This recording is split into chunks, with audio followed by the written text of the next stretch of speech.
Hello and welcome to the 10th vlog. And what an adventure. 10 weeks I've been doing this. That's absolutely amazing. Thank you very much for watching and for watching all my other videos. This one I think is going to be rather a longer one. So grab yourself a cup of tea and get yourself settled in. However, I did want to open this with the invitation that if any one of you have any terrain or miniatures or anything hobby related, model railway related, making of scale models or whatever, and you would like to send it to me, get in touch with me via YouTube, and I will be looking at doing a segment either in the vlog video or as part of one of its own unique videos, on its standalone video, showing off what the community is getting up to. Because I've had a couple of people contact me and it's very inspiring to me to hear that you are being inspired by what I'm doing, and I'd love to see it and share what you're getting up to and show the results of what you're achieving. So please do that if you are interested. Just get in touch via YouTube. But for now I'll stop rambling on and I will let the rest of the vlog begin. I have finished doing the touch-ups and separated out all of my Ruffians off of the bottle tops, and I did that using the 100% alcohol tip, which I have mentioned before. What I'm now about to do is give a go with some of Luke's APS's base ready mix. Now I've never done this before, so what I'll do is I'll point the camera down at the table and invite you along for this learning process. So here goes, let's see how easy this really is. And as I've said, I've never done this before, so this really is going to be a learning process for me as well as for you. So I'll pick myself up one of my miniatures. Here we are, a Ruffian with a club. Isn't he a brutal looking fella? And I have Luke's APS's fast drying basing glue here. So we'll undo that. Well, that's nice, very nice fill top. I've literally only just taken the cellophane off that, and I will use that to apply glue. Oh, that comes out quite quickly, so be careful. Onto the base. That's a very thick looking PVA. I think I'm going to get an old brush to push that around with, and as it happens I have one to hand, so let's push that in there. It's a little bit of an awkward one to apply just straight out of the bottle, but then that's fine, because if you do have an old brush, and I'm sure it being water based, this will clean the brush off fine. So where's my little brush stand? I don't know where it's gone, so I'll just put that there. And then what I'll do is, happens to be the Arid Grasslands base ready. I will just swipe it through and empty it off, and there it is. Well, that looked like that went very well indeed. I'm quite pleased with that. He's going to go to dry over here, and I am going to get stuck into the batch I have here that you can see on this tray and get them all based up, and I'll be back when that is done. And there we are, all based, and very quickly. I didn't actually pay attention to exactly when I started, but I feel like that was about 1 or maybe 90 seconds per miniature, and they're all looking really good. So I'm going to let them to dry now and come back later and paint the rims and finish off these lovely models. I'm quite pleased with how they've come out, and that base mix has really made it very easy to put a good customized base that looks the same on each of the models. The next thing I'm going to do for the field is work on the pond. I have this little bit of bright green reed type thing that I bought at a big box store, which I'm going to eventually have in the corner here, just as a little bit of 3D. But first of all I need to paint this, obviously. See, it's a little bit warped, but it's okay. And for that I have two colours. I have a dark green and I have my terrain paint brown. So I'm just going to blend those two together very loosely using my standard cheap brush, which I'm going to keep quite wet, and I'm going to hopefully get quite a nice muddy kind of greeny browny, which I can then put my Liquitex over the top of, and it will then look nicely like a pond. So I'll put some music on and you can watch while I do this.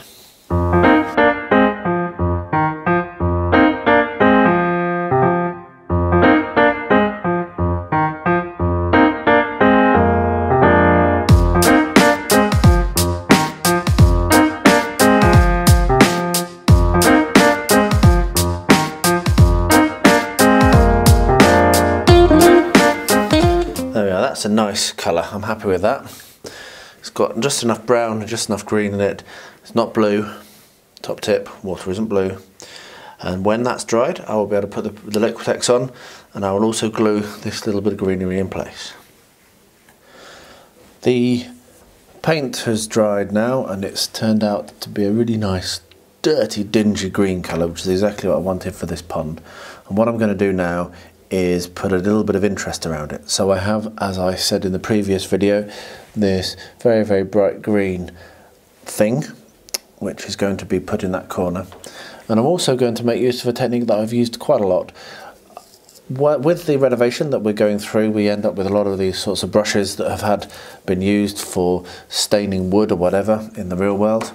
And they make fantastic old, dead reeds. So I will be putting some of those mixed in with this bright green thing, and also dotted around somewhere else, and gluing them down just with standard PVA. So the first thing I'm going to do is I'm going to stick this in. And this is just standard PVA, so we'll just dollop that in and squash that on. Bloop. Now that has given us the benefit of putting some glue in the middle, which is what I want.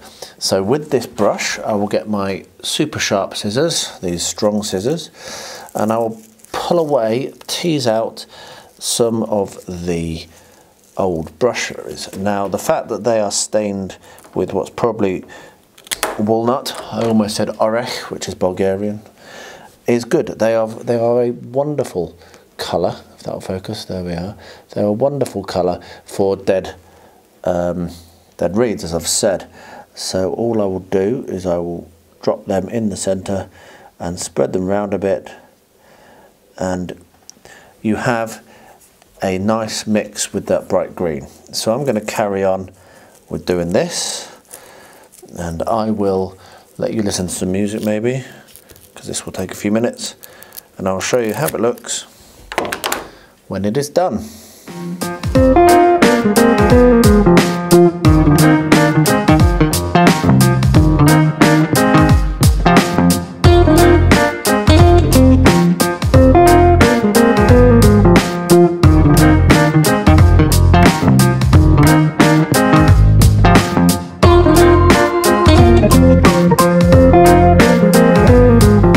Okay, so I will try and zoom that in a bit because I don't want to pick it up just yet.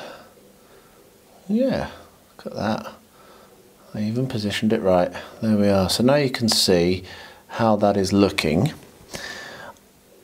I will let that dry, and then I will come in and tidy up any loose strands. But the thing to show you is, as I bring this brush in, I really haven't used very much of it. It's quite hard to position and so zoomed in. I really haven't used very much of it, as you really can't see. There we are. You can get, I mean, I've had this for years, and I've trimmed away it, as you can see, and I've still got loads left. So really it's a very good idea to save those old brushes of yours. Just because they are solid, and that really is solid, doesn't mean they're not going to be useful for you in your hobbying.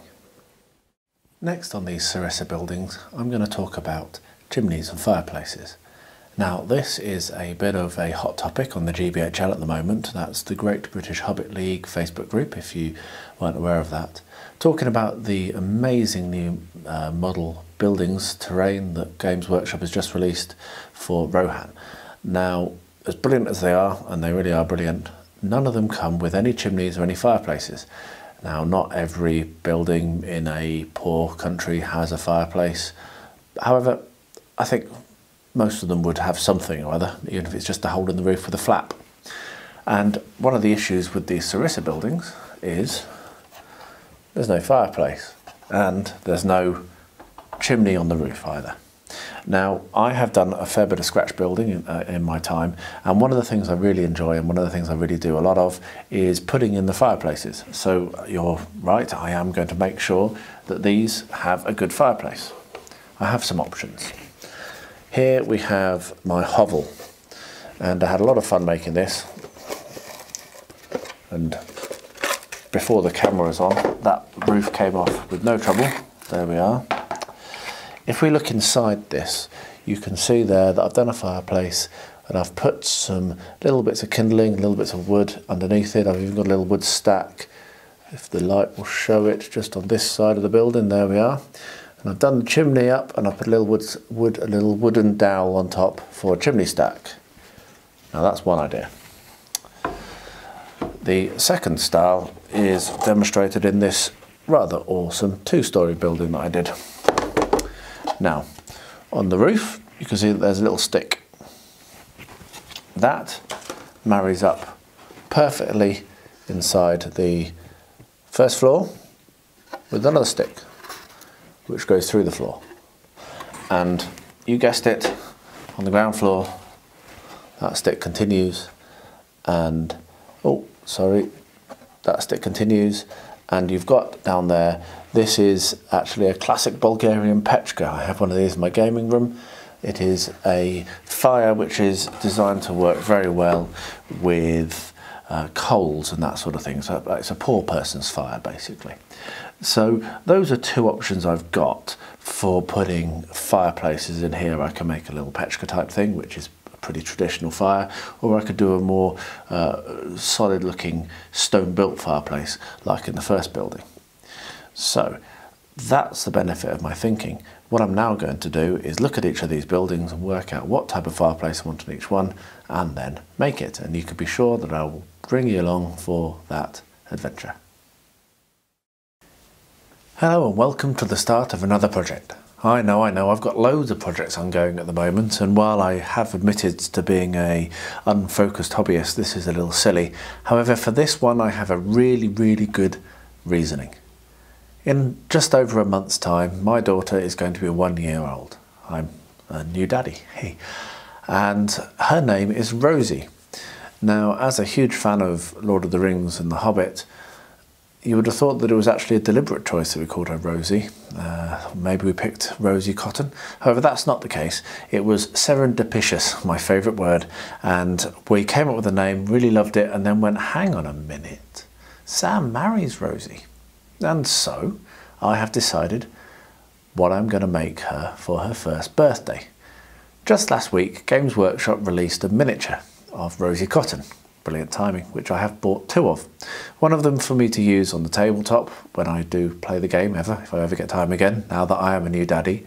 But the other one is going to be used for a diorama, which is going to go on the wall or on a shelf in her bedroom for her to be able to look at, and it'll be a really nice first birthday present. The scene that I'm going to be modelling is the scene right at the end of Lord of the Rings. Let me just pick the picture up here. I printed it out, and I will now put it a bit bigger on the screen. This scene is the one after Frodo and the other ring bearers have left the Shire and Middle-earth entirely and gone off in the elven boat, and Sam comes home to Rosie and to his family, and then, well, the rest of it is other stories which aren't covered in the films. But it's a particularly favourite scene of mine, and now with my very own Rosie it has a slightly greater resonance. So what I'm going to be doing is I'm going to make the Hobbit Holes. It's actually a semi-detached Hobbit Hole, which I also find quite interesting. The plan is to create this in what we would call in model railways in low relief. So again, picking up my picture, and this time I won't flash up a new one because I'm going to talk. What I'm going to do is the road on the path coming around the front, and then the 2 Hobbit Holes, and then the bank above them. So it will be quite a wide but quite shallow, so that it will fit onto a shelf. Obviously that's my biggest requirement. What I might do, and I don't know, I'm thinking about this because I don't know that I want to really be taking this off the shelf to play with, but it would be nice to have this potentially be able to be put down on the tabletop. So I might end up at some point in the future building the back of this Hobbit Hole that can then butt up against it. So you take the front that's on the shelf off and put the back of the Hobbit Hole on, and then you've got a really nice centerpiece. Because what I found out today in my research is that Sam and Rosie actually live at number 3. So they're only a couple of doors down from where Frodo lived himself. So there's an introduction and an explanation of what I'm going to try to do. I'm going to be planning this out, and I have about 5 weeks, or basically exactly 5 weeks from today, before I need this to be completed. My mother is coming out, Rosie's grandmum, and she's going to come to visit for Rosie's first birthday, and I would like this to be completed before she arrives, so that's a really good deadline. Let's see how I can do it. Let's see if I can achieve that deadline.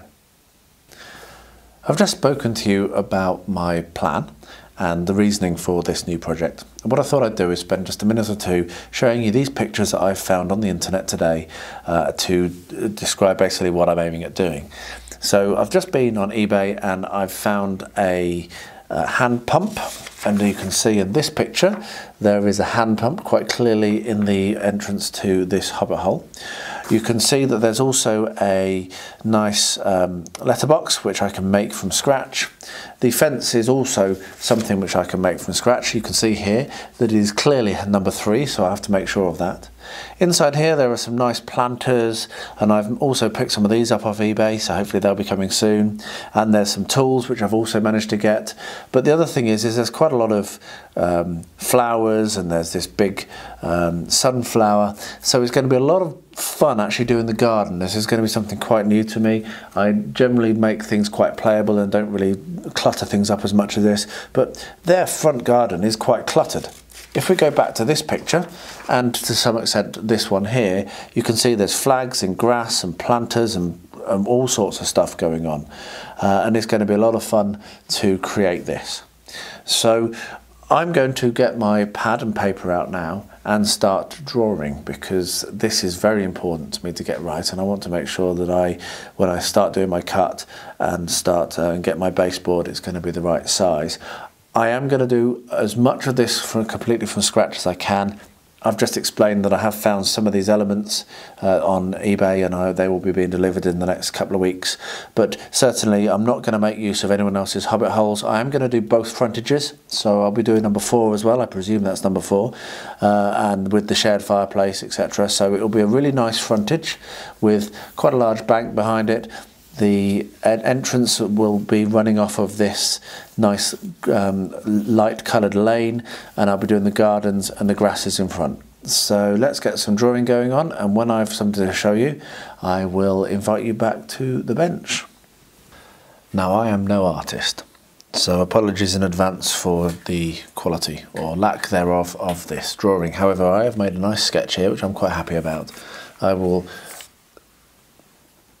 hold that up to the camera for you. So what I've done is I've based my drawing mostly on this picture, which is actually the scene which inspired me originally. And what you can see is roughly one of these small squares is a centimetre, so it's quite a good scale. It's going to be roughly 25 centimetres deep that way, and it could be anything up to 60 or 70 centimetres across, and I'll make that absolute distinction when I'm actually doing the cutting. The reason I've done this 6 centimetres wide here, which is the path, is if you have a look at the picture, you can clearly see that when Sam is running down the path, it's not very much wider than 2 people walking wide, and so in terms of the base size, that's going to be roughly 6 centimetres. There's the double fronted Hobbit Hole, the first one here and number 3 there. You've got 2 doors here, you've got a chimney here. Next to that you've got the sunflower. This is where the paths come off and lead up to the doors. Coming down this side of the roadway or the track, there's actually a bit of a fence and there's an old cart wheel which I'm going to try and put in place there, and then this is going to be where the mound will be. So as you can see, it's not actually going to be all that deep. I'm going to have this bit of roof here, and then you're pretty much just going to have that quite steep rise coming up there, and then it'll have to drop off quite sharply down behind on this. But I think that's going to look really nice. It's certainly not going to be too large to make, and it will look really good on a shelf. So I think that's a good place to leave it for now. It is after Rosie's bedtime right now. She is asleep in the room next door to room 13 right now, and so I'm not going to be able to get any of my power tools running because I'll wake her, and then I will not be very happy about that, because her sleeping through the night is good for us. However, the plans are made, the wheels are in motion, as they say, and let's hope that tomorrow I can make a bit more of a start and maybe get this baseboard and get some materials together. That was the other thing I was going to say. The good thing with this is it's going to be pretty flat.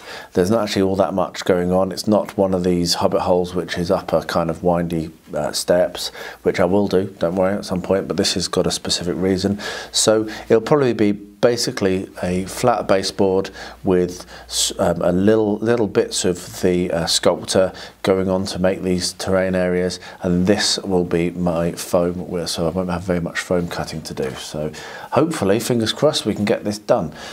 I will be sure to invite you along to the next section.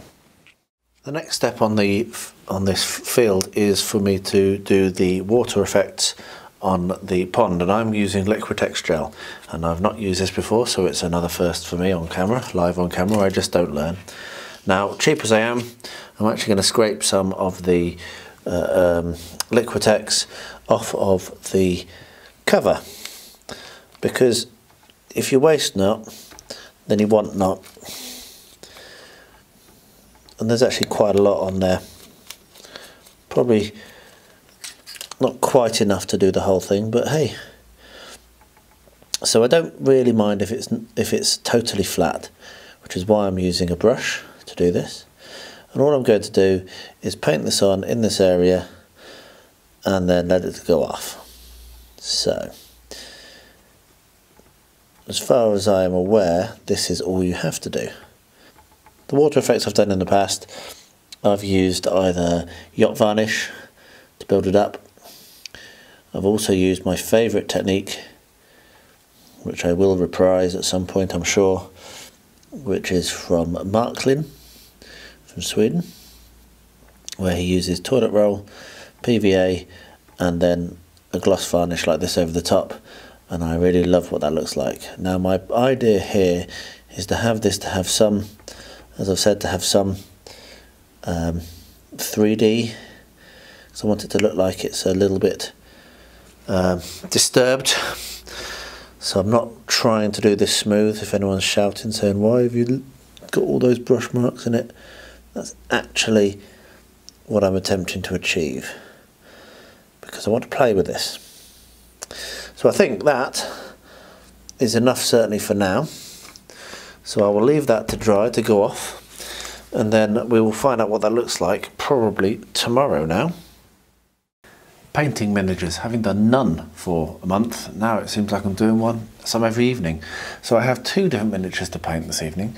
The first one I'm going to be doing George Michael for my battle company, and I have printed out, because my internet is currently very unreliable because we have gale force winds and it keeps turning off, a picture which I'm going to be using. And the second thing I'm going to be starting this evening is I'm going to start painting up my horse, which is going to go in the stable in my Sarissa building. So I will show you where I get to at the end of the night. I'm not going to point it down because I'm too tired. It's been a long day and I don't want to spend a lot of time trying to worry about where my hands are, but I will show you where I get to before I finish up. That was super productive, a really enjoyable painting session actually. It does show that doing batches, while I do enjoy doing that, I think that my Ruffians was way too large a batch, and doing a batch of one, or an individual model, has worked very well. Let me see if I can get that to focus. I think that's focused. That there is Mr. George Michael with his microphone and his aviator glasses. There's a little more to be done, but it's very, very close to finished. That was a really good evening. And then the horse I have just primed. I'm going to spend time on that another time. I like to give the primer a very good time to go off. I don't like to paint too quickly on top of it. So that's me done. I will try to remember to put details of the paints that I've used for George Michael in the description below. However, I can tell you that the grey is the London grey, which I particularly like, which is 70836 from Vallejo, London grey, and then I do a very heavy wash of Nuln Oil over the top to get that effect. And the rest of it's pretty standard stuff, so you're looking at beige to get the blonde with a little bit of brown mixed in so that it looks like highlights, a standard skin tone with some Marklin flesh shade over the top, and then chainmail silver for the metal. It's a very, very simple paint job, but the large part is London grey with a heavy Nuln Oil wash.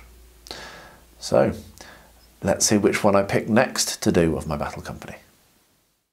I just went to cut some plywood as a base for the Rosie's Hobbit Hole and found in my scraps an almost perfect size. Slightly larger than I was going to do, but bigger is quite often better. So here we have it. And what I have just done, which I will show you in a very short while as I move the camera down, is sketch on the projection of my plans from last night into full size, scale size, on this board. So I will now move the camera and show you what I have done. You will probably not be able to see very well because it's only done in pencil. Maybe if I lift it, yeah, that's a bit easier. But what we have is we have the track going around here. We have a few mistakes I made here, but this is going to be a big bush. This is the fence for the neighbours. That goes to this area here, which is where the boundary is between Sam's and the neighbours, with the big chimney, which is quite a strong feature. As we go along, this is the entrance gate for Sam's place, and then the path will go all the way along and continue off the edge of the board there. And Sam's Hobbit Hole is going to be this shape that you can just about maybe make out here. So that's been marked on, and what that tells me is I don't have to cut this down anymore. However, what I will be doing is getting my Dremel and sanding the edges, because it's better to have a bevel on the edges. It makes it a bit less likely to damage and to have splinters, and this is going to go in my baby's room, so it needs to be good. And what I will then do is probably seal it. So I'll apply my MDF sealant or maybe PVA over the whole of this, and then start on actually making these structures. The 3D part will be here and this area at the back. The rest of it is going to be pretty flat, so it's going to be quite a small amount of insulation foam work, which is good. So anyway, I'm pretty pleased. That's that not having to cut and measure and fettle around has saved me a lot of time and hassle. So onwards with this project.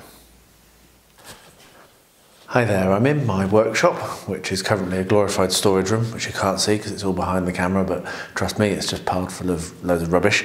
And what I'm going to be doing is trying to make sure that this board does not warp, which is a big problem with most materials, and particularly with thin plywood like this. And also, this has a bit of a flaw in it, which is making it bend quite a lot easier. So what I'm going to do, I'm going to make a bonus out of this, going to take a benefit. I'm actually going to make use of some of this square pine, which is actually bought to make furniture with, and I've made it. And I have some offcuts over here which I can make use of as well. I never throw anything away. And I'm going to cut this down, and I'm going to screw through, and I'm deciding at the moment, but I think I'm going to screw through from the top into the actual pine wood and also wood glue.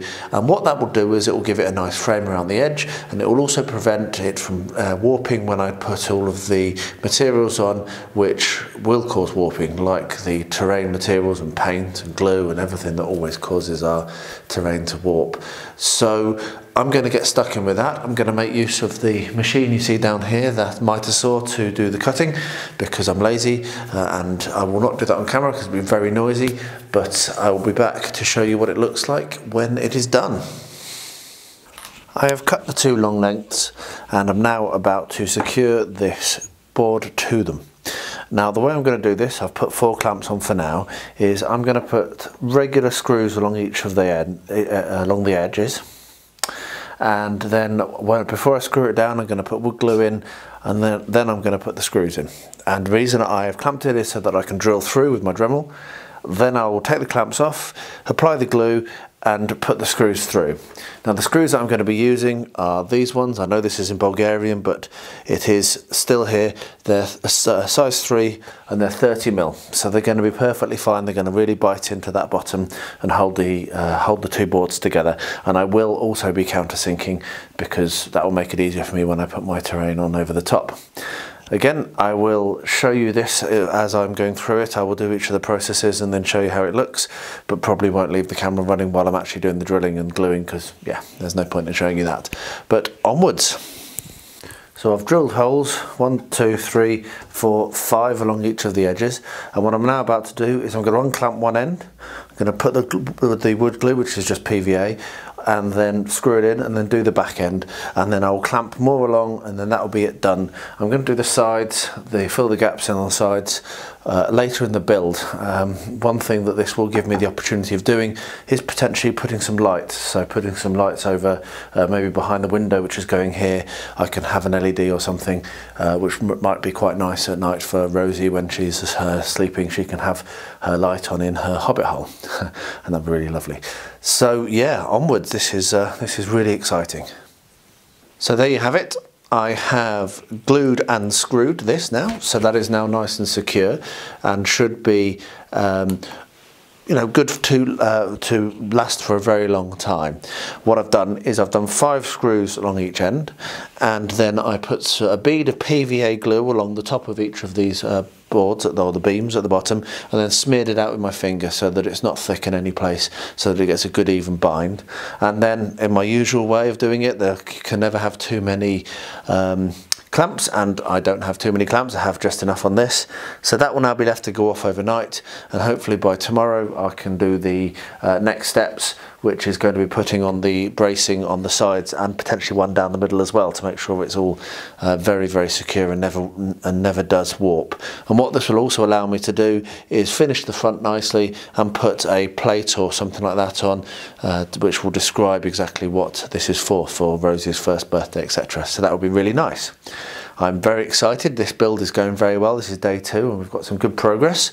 So yeah, keep watching for more. The next thing I'm going to do on this is put some thin beads of glue on top of each of the on the little field area here, and then scatter some flock on it. So to do that, I will put some glue on a plate and then use a thin paintbrush to apply it. And I'm not going to apply very much or all the way down, because I want this to look a little bit grotty, not totally growing well necessarily.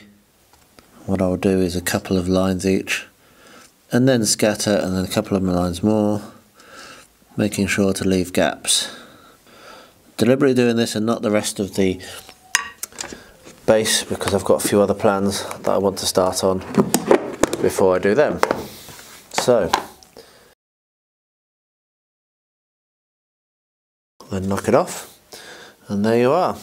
So I will continue doing that, and I will be back when I have finished that process. And there we have it, one slightly sown field with some nice greenery on top of it. I'll let that to go off and come back later, probably seal that as well with a spray later on, and come back later to do the rest of the grass and also to finish off the fence.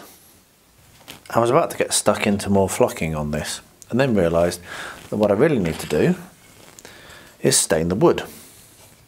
So I've got my trusty Orech, which is walnut stain, which is what I use a lot of, and I'm just going to go around each of these uprights and stain it, just like that. Maybe not quite that much, a little bit too much on the brush there. Shouldn't take too long, as long as we don't put too much on the brush.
one of you may have noticed that at this end, one of them has fallen out. Now that is a bit of a shame in one sense. However, I was looking at this and thinking it's a dead end, which is never a very good idea on a gaming table. And what I'm going to do is going to make a benefit of that, I'm going to make a bonus of that. I will save the little bit that fell off, wherever it's gone to, somewhere underneath there, and I will put it lying down with some broken up the actual board, the cross pieces around it, so that you can get out that side if you wish to. So there we are, that's what I'll do. Anyway, now that's done, I'll let that go off, and then afterwards I can get back to working on the flocking. Next on Rosie's Hobbit Hole, I am going to be working on the front of the two Hobbit houses, the two Hobbit holes we have here, both the next door neighbours and Rosie's one.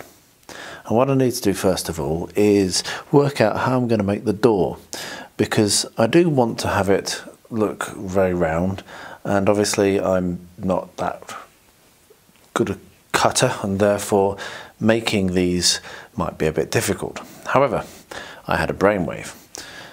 These are milk bottle tops. This is a Hobbit, and if you look, that milk bottle top, oh, it's got a bit dark, sorry, that milk bottle top is just about the right height, perfect height for a Hobbit Hole door. Maybe a little big, but hey, I think it's fine. Next, we have a water bottle lid. And if you sit that there and put that in the centre, you can see that we get a very nice surround, which I can use to make this area around here. That's my plan anyway at the moment. Now the one problem with these milk bottle tops is they all have dates and they actually don't accept paint all that well.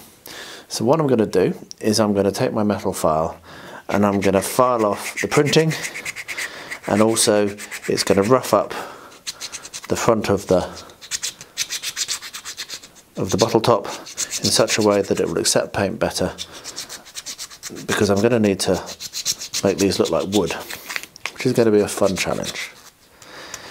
The next thing I'm going to do as well on these, which I won't be able to do now because little Rosie is asleep right next door to me in the room next door, and I can't really be doing that when she's trying to sleep, is I'm going to cut down the edge of the top, and I'm going to use the Dremel for this. I have done this before, and if you are watchers of my previous incarnation when I did the video for Top Table Gaming, you will have seen me do this by hand, but for this one I'm going to try the Dremel to see whether it's easier.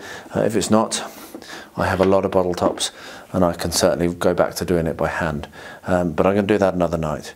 So with that decision kind of made, what I'm going to do is make a blank on paper of this frontage and start to build it. I'm thinking I want to build the frontage separate from the form behind and then stick that on, I think, rather than attempt to have the foam and carve it all out by hand. I think that I want this to be a separate facade onto the foam. So the reason for getting those doors done now is so that I've got a good height and I can work out exactly my dimensions based on those doors, and I can start to get this blank and then make it up out of card and wood and whatever other materials I'm going to do. So I'm going to get myself set up now to do that drawing, and I will invite you along when I'm ready. Hopefully this filming angle is going to work. I'm not 100% sure, and because of where I've positioned the camera I can't actually see what you can see, so I apologise in advance if this is a little bit obscured. However, what I have is some graph paper or some squared paper, and I have a Sharpie because I'm going to draw in that because I don't need to be 100% accurate, and I have the rough area. You can see it's just bigger than the Sharpie, but that's fine than the paper, because all I'm going to be doing is from this corner here, which is past where the chimney is, so from there, and I'm going to be going across to there. Now, interestingly enough, my doorway that I guessed on the wood, which you probably can't see very well, but never mind, which is just there, is about the right dimensions. That was quite good going. And what we're going to be doing is we're going to be looking at drawing this shape and the right dimensions on this bit of paper here. So let's see if you can see that. Oh, look at that, dead center. It's almost like I planned it. So it's going to be quite simple to do. This is going to be around there. I want it to be a bit further away than it looks on that drawing, I think, because I think that's going to be a bit of a sharper angle. So actually, let's do it there. And it is actually an interesting shape, so it's a bit like this. So it goes up over the door and then kind of tails off down. A bit like that.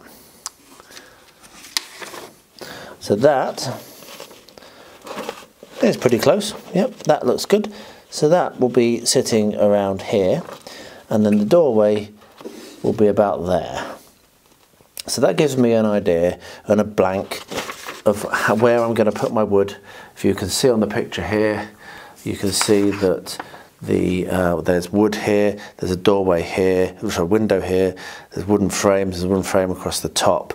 So my plan, if I can manage it, is to transfer this this shape here onto some more rigid material, some more rigid card, and then start to stick these elements on using balsa wood and tongue depressors and coffee stirrers and those sorts of materials. And that's what I'm aiming on doing today. I will look at the next structures, so the other Hobbit house and this central structure here. I think I'm going to do it in 3. I'll look at that another night. I think tonight this is going to be a good target. And what I will also say is, the thing that I did yesterday on this was I'm going to be having a plaque along the front of this display, so that when Rosie looks at it, she knows what it's for. And I'll flash up on screen now what it's going to look like. And this is being laser cut for me by a top guy called Nigel. You'll be seeing some more of his stuff on the channel at some point, and will be being sent to me in the next few days or weeks, whenever, but hopefully in time for Rosie's birthday. But it will look much better if I have it laser cut, so I'm very pleased that he's doing that for me. So I'm going to get myself set up and get some more materials, and I will be sure to invite you along for the next section. Having dug about a bit, I've come up with a better idea. I still may end up using these as a door, but maybe I won't. I found what I was looking for, which is the balsa wood, which I had ordered off Wish. Now that's something I just can't get over here in Bulgaria at all, so normally it's like a precious metal to me. So, however, this is a good use for it, and I'll see whether this will work. So what I'm going to do is I'm going to carefully draw around the edge of this, which I want to be the door, and then I will make use of my protractor, just like I was at school, and I will find the centre. Tell you what, I'll use a ruler to find the centre. Excuse my arm across the camera. How about that? Look at that. Ha. So let's find the centre. There we are. And we'll do it a little bit bigger. Very lightly draw, because at the bottom it wants to go straight down. But that will be close enough, because that will just give us the guideline. And what we'll now do is, because it needs to be rough anyway, we will now draw out where we want to cut it. There we are. So what I'll do is I will get my trusty knife and very carefully I will cut this out. Now this is such soft material that you really don't need to do very much to do this, as you can see. But the problem with soft material is it's also very easy to make mistakes, so be careful.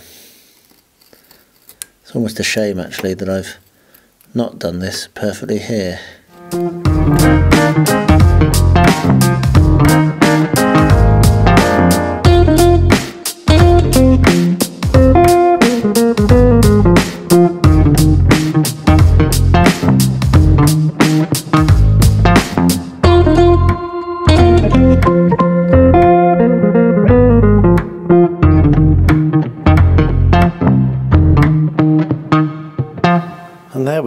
hassle really. We have the shape. Now what you can see is I've done this much higher than it looks like it is in that. However, the other picture I've got makes it look like there's a little bit more of a gap there. So I'm going to leave it like that anyway. I think that's going to look okay. I may end up dropping that down. But if we set our little hobbit in front of this doorway now, it's still looking a good size, I think.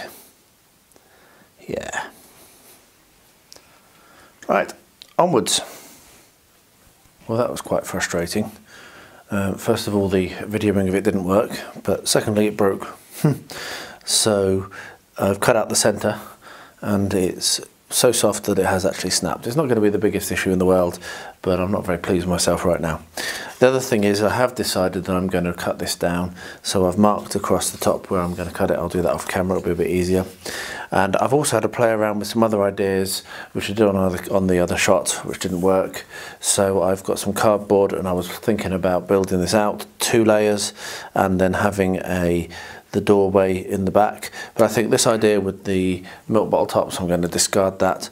And what I'm going to end up doing is just sticking on 1 layer of the balsa wood like that, and building up the rest of the structures with balsa wood and gluing it to this cardboard. I think that's going to be enough. The cardboard has a nice texture to it, and when it's cut down and I can put the balsa wood on, I think it will look quite nice. So that's what I'm going to be working on. I'm going to now cut this down and start to carve out the other balsa that's going to make up the other structures that are seen on this front piece of the Hobbit Hole.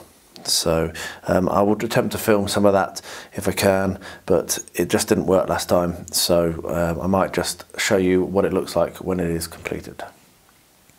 If this hadn't been for Rosie, I might have given up on this already. However, it is for Rosie, and I haven't given up, and I'm quite pleased because that was quite successful, and more proof that you can never have too many clamps, as you can see. So what I've done is I've cut out some cardboard to act, let me get the picture I'm working from, to act as the bit of wood that goes over the top here. And I've then stuck that on the top, and I've then put my balsa wood, which is going to be the surround of the door, and I've put that on here. Now my plan will be to draw on and paint on the door, and I will not be doing it opening. I need to not over push myself. This is not a playable piece, and this will teach me a lot that maybe when I do my next Hobbit Hole I'll do better. So yeah, so that's where I'm up to now. What I'm now going to do is start to measure up and work out these shapes, and I'll get them stuck on, and then that'll be a really good place to work and end for the day. So I'm going to crack on, keep my spirits up. I got a bit down then because everything stopped working, but keep my spirits up and push on, and this is going to be a good build. So I reached the end of my day working on Rosie's Hobbit Hole. Happier than I expected to be halfway through. I'm going to very, very carefully lift this up and show you where I've got to. So I've made that out of cardboard, a tiny bit of balsa, not very much because frankly I didn't get on very well with it. And then for the window I have sawed the end off this cardboard tube, you can see down it, and stuck that on, and then put a little bit of scrap wood underneath for a little windowsill. So now I'm going to leave that one alone because I'm pretty happy with how it looks, but I want to look at it in the morning before I put any more time into it, so I might throw it all away and start again. But we'll see. I think I'm pretty happy with it. So for now that's going to be enough for today, and I will be back tomorrow with some more. With the wood staining done, I can get started on the rest of the flocking. I'm actually going to rotate this to make it a bit easier for myself. Now that cardboard there is put in place as a blank for the shed that I'll eventually be building in another video, which will be able to sit there, will be taken off. And obviously I don't want to be putting any flock there. What I'll be doing is I'll be having it as if the shed is there, and is also a broken down shed. So I can do it so it looks like there was a shed but it's not there anymore, or I will also build the shed, and I'll do that in another video. So I've got my terrain glue, which I will pop a link in the video description of how I made that. And I don't want too much of the flock around where the gate is, so I'm not going to put any in there at the moment. What I'm going to do is do this in little sections like I normally do. So we'll come in with some terrain glue and then we'll put down the homemade scatter. Now I'm only going to do this with 2 colours. I normally do 3, but again I want it to look a little bit rougher, a little bit scrubbier, and so I think that only 2 of my darker colours are going to go down on this.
Okay, that will do for now. I will let that go off and dry overnight, so I'll leave it there, and then I may apply some more.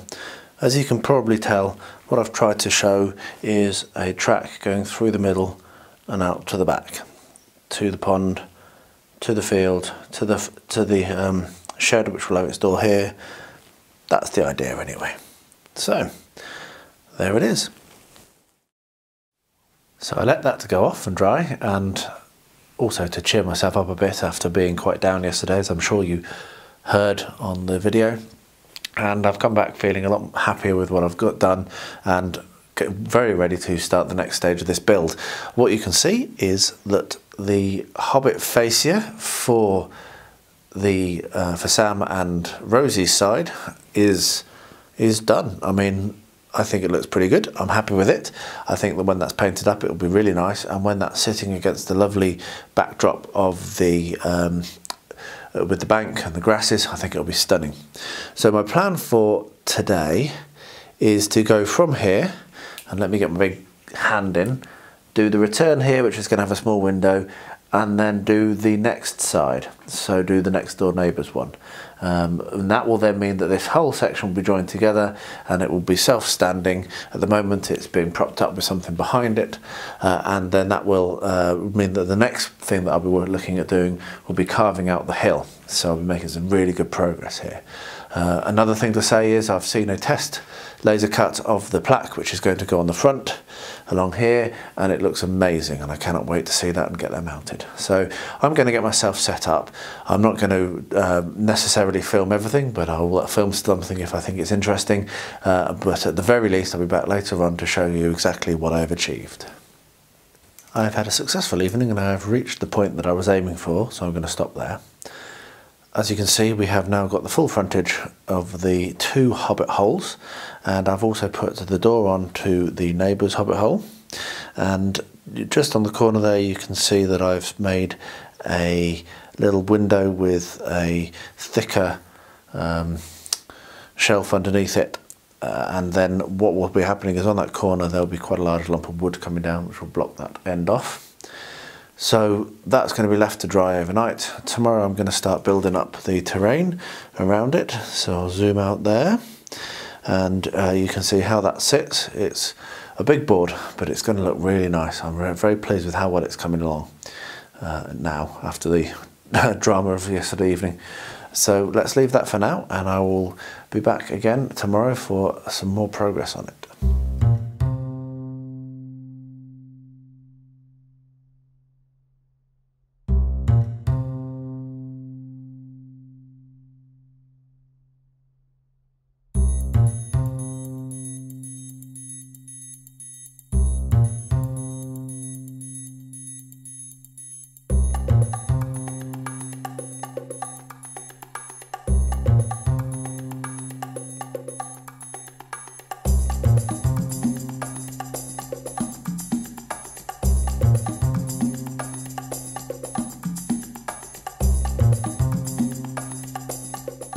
Sorry for cutting off like that. My memory card on the camera filled up and it took quite a long time to empty it, so I just carried on because, well, everyone's seen flocking before, and if you haven't, just repeat the last couple of minutes of this video over again about 3 or 4 times and you'll see what I did, because yeah, you've already, I think I caught as much, so you can see how I work.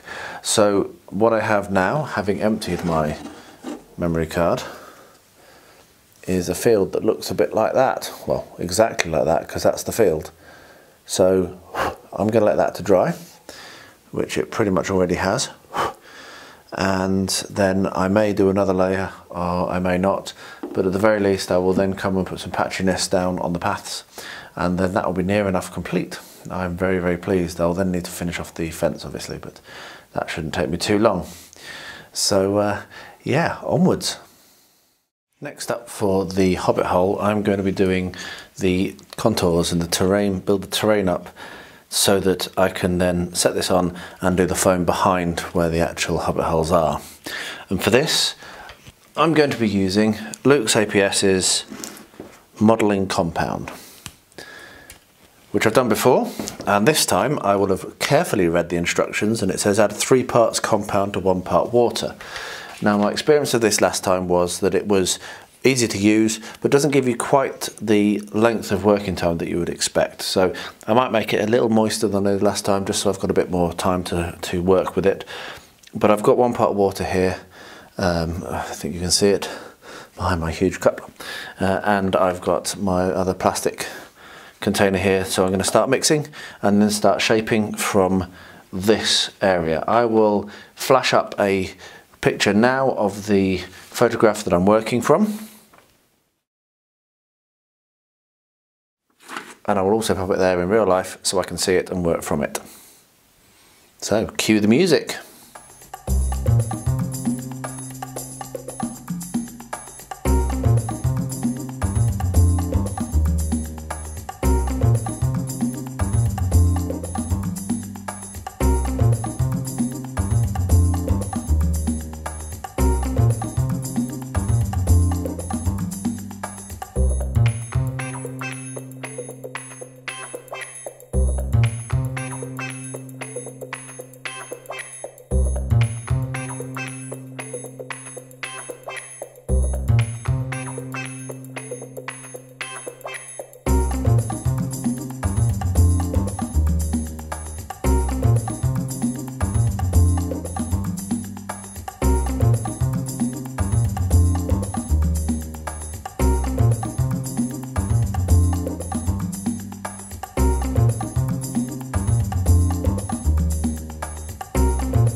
So I stopped filming to wash my hands and make a cup of tea, and then noticed the time.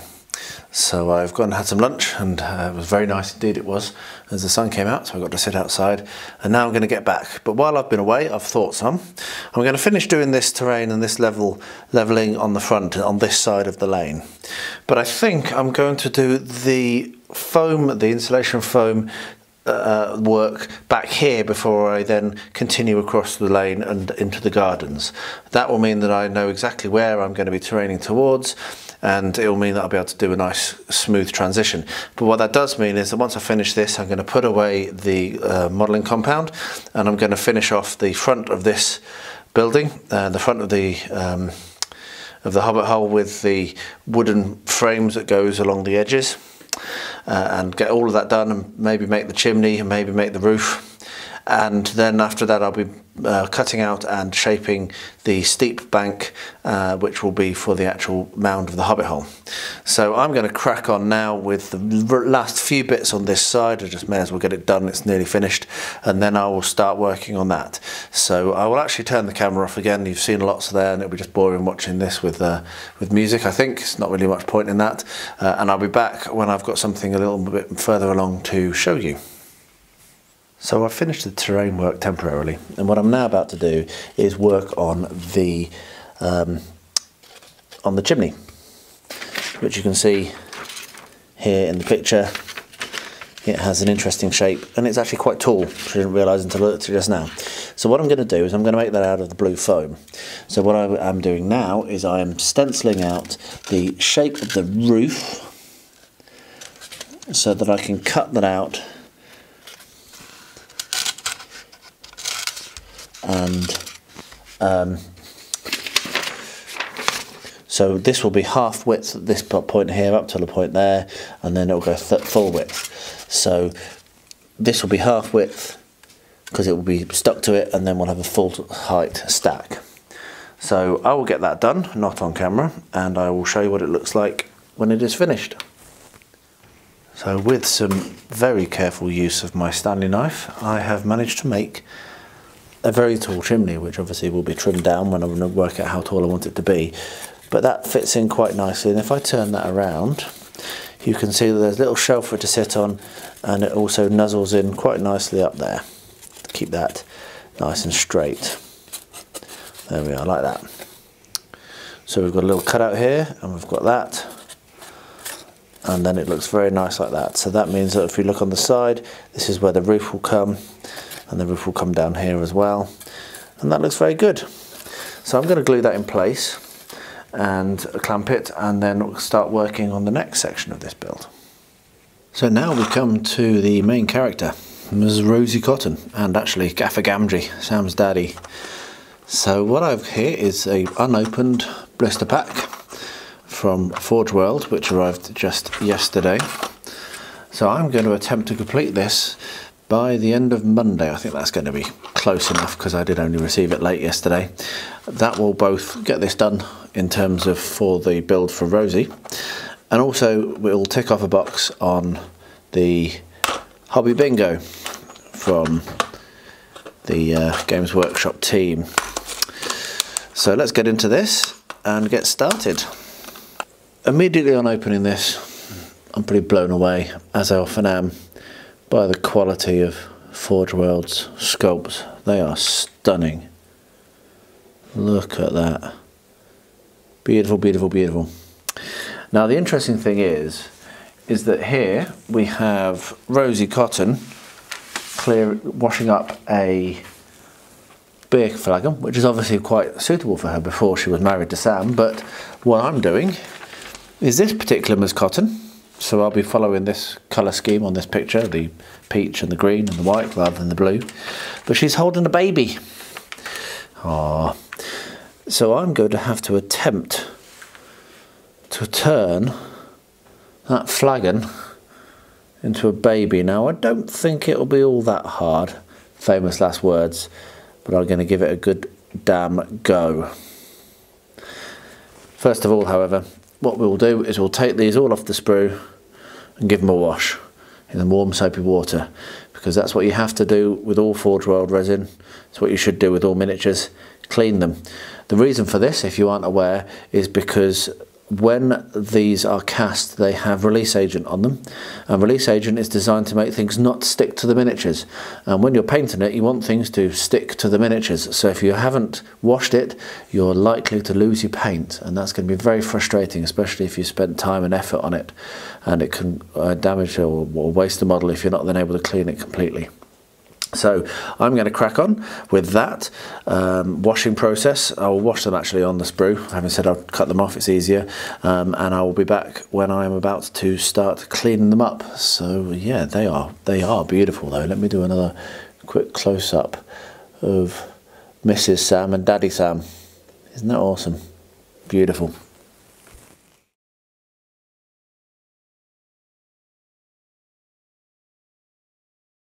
It is time for me to finish a project. Yay! So all I've got left to do on these Ruffians is to paint the rims and then varnish them.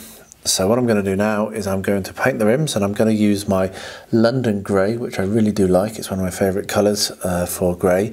It is number 161 or 70.836 from Vallejo Model Colour.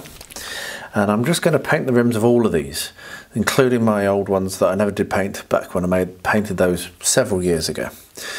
So I won't bother. Actually, no, I'll show you. Maybe I'll put this on with some music. It's a very simple technique. So there's my water. Oh, just poured water all over the desk. I am a clumsy so-and-so. I have just poured water all over the desk, but I have cloth, so it's okay.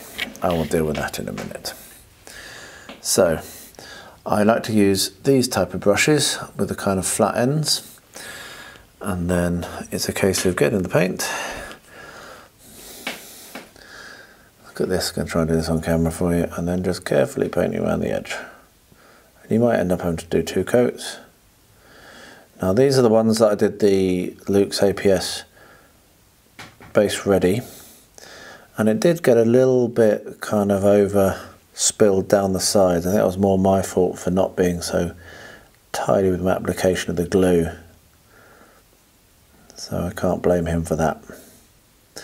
But what I've done off camera prior to this is just gone round and tidied them up a bit.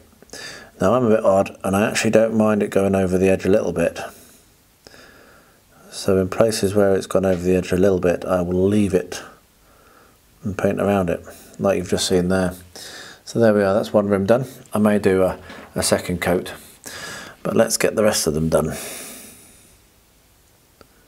These are all now done. I also mopped up my spillage of water. So next I'm going to take these and varnish them, and then that really is them complete. So I'm going to tick that off with a big tick there. That was a tick from an odd angle, whatever. And yeah, I will call that job jobbed, and that task done, and that build with me complete. So amazing. That's another step towards the Battle Company as well, the Battle Company campaign. Very pleased. They're looking really good. Wow, that was a long video. So long, all my hair fell out. Yeah, actually, I did cut it, but I wanted to make a joke of it, and now I've made the joke, it's actually not that funny.